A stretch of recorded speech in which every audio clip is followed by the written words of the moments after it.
A very good morning, class 12th. So here we are going to continue with our factors that are our abiotic factors. In last lecture we talked about two major factors, right? That is about the water as well as we talked about the temperature, that how the optimum temperature is important for the activity of enzymes. Today we will talk about soil as well as light in complete detail, but before that I want to add on few more facts about the water, few more interesting things with you about the water, because there were few students who was getting confused with the salinity. See bacha, salinity is very simple. Salinity means we are talking about here salt concentration, right?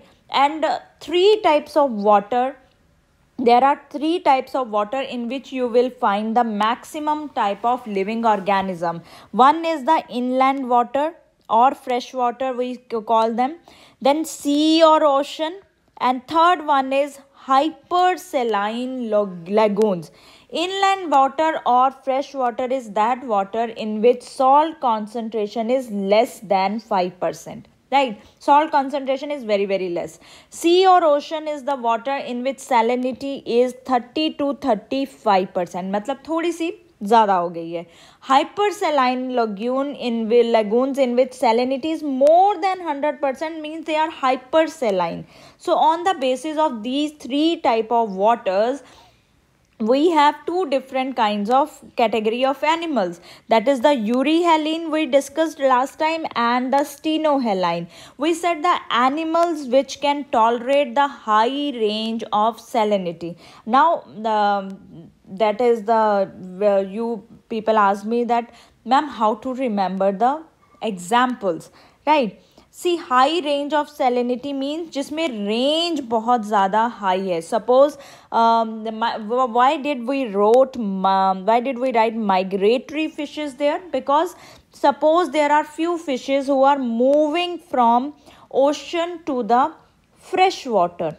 It means, right, or you can say they are moving from fresh water to the ocean. Now what is the salinity or salt concentration in fresh water? 5, and they have to adjust up to the 35%. So range become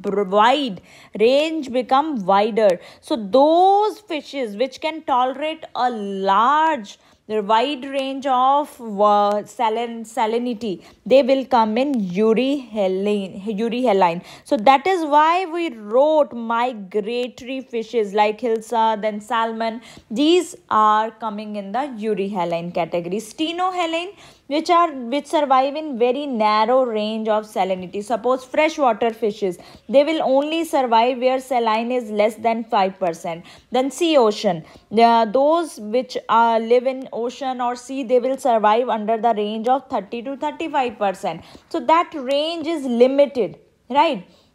So these kind of fishes or the aquatic animals, they come under stenohaline. So euryhaline, wide range, and stenohaline is the narrow range, जिसमें range ही बहुत restricted हो जाती है कि less than 5% में ही अगर इतना salt concentration है तो बस इतने में ही सर्वाइव कर पाएंगे. अगर उनको 30 to 35% में डाल दोगे तो they will be die. Now let's move to our main factor for today, that is the light. Now you know that for photosynthesis, light is one of the major factor, right? When plants, they perform photosynthesis, they need light. Only then oxygen is given out, which is further used for the breathing. So many light dependent reactions, many light dependent activities, they happen. So they happen in the presence of light. So this duration of light in which many activities they are helpful, that is called photoperiod. And specifically every plant, they need some or few amount of photoperiod. Why do plants need photoperiod? First thing, it is very essential, important for flowering in the plants. As well as photo period is not only important in plants, it is important for birds also. जैसे कि poultry birds जो होते हैं especially, they require longer duration of light, because if you will not give them duration, that particular light for a longer period, they will not produce egg. So why do they need photo period? They need photo period for the production of egg, and plants, they need photo period for the flowering. Animals, no doubt, they show different behavior.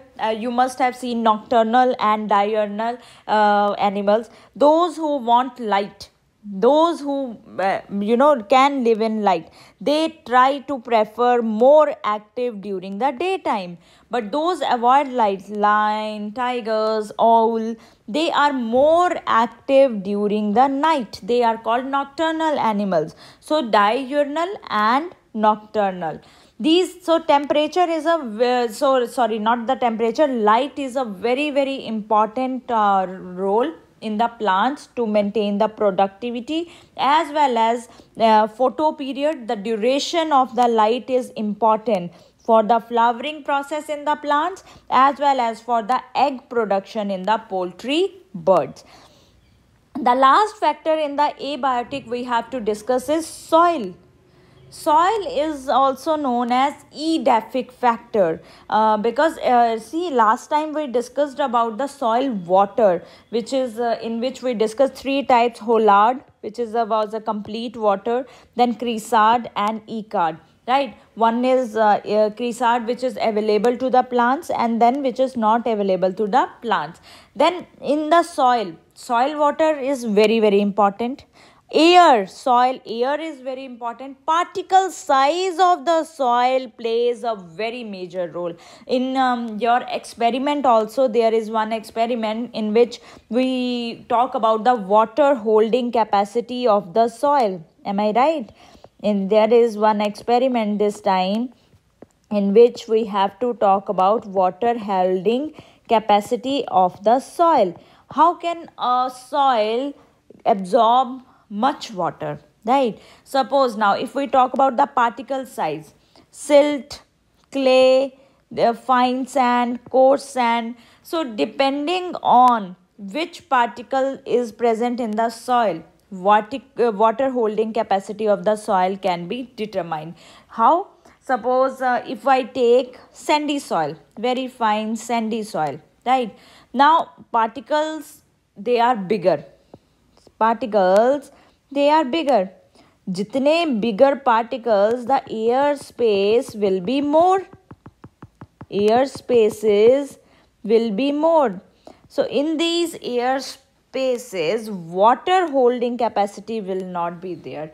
Although its air activity is more, but this soil is not good to hold water. Because what did we discuss in Cresard?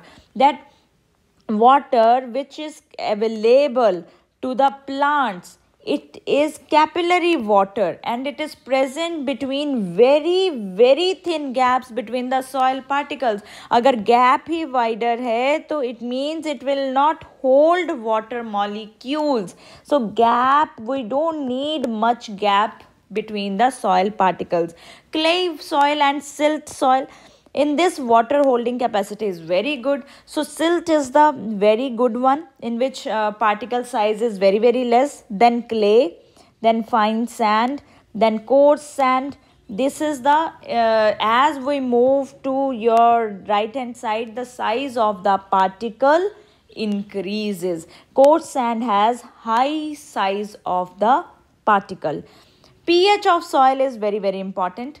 It is usually little acidic soil, slightly acidic, and slightly acidic pH of the soil is very, very, very good for the crops. Minerals in the soil, they are added by withering of the rocks, and then humus is also added by decomposition of organic matter. So withering of rocks, it is known as the pedogenesis. And then the second process through which minerals are added, that is humification.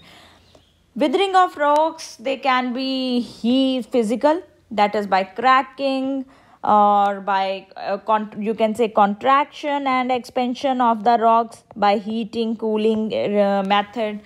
जैसे कि imagine कि किसी एकदम से temperature is getting very high, heating, and then suddenly there is the cool environment. So because of this heating and cooling, there become cracks in the rocks, and this withering of rocks, this start adding minerals into the soil. Then chemicals, how withering of rocks happen? These chemical, through the degradation of chemicals by acid rain release lots of chemicals which also release in breaking of the rocks. Withering of rocks means rocks का टूटना. Biological, suppose if lichens are growing on the rocks, lichens का जो waste होता है, it cause withering of rocks. Humification, or there are lot of way that organic matter is added to the soil. It get decomposed by the bacteria, and after decomposition minerals can be added to the soil. So withering of rocks is known as pedogenesis, and then organic matter decomposition, it is known as humification. So pH of the soil is very, very important. Size, particle size is very, very important. Silt is having the minimum particle size, then clay, then fine sand, then coarse sand. And always remember, if your particles are large, they will definitely have large gaps, and if there will be large gaps between the particles, it will be very difficult to hold the water. Soil, air, if we talk about the air pattern in the our sand part, then sandy soil, then air spaces are fine, it is airy, but the water holding capacity is not there. So these were the two main other factors, that is the light and soil. The next we will take up the another topic from the organism and population. Right, till then all of you please go through these two lectures of the abiotic factors.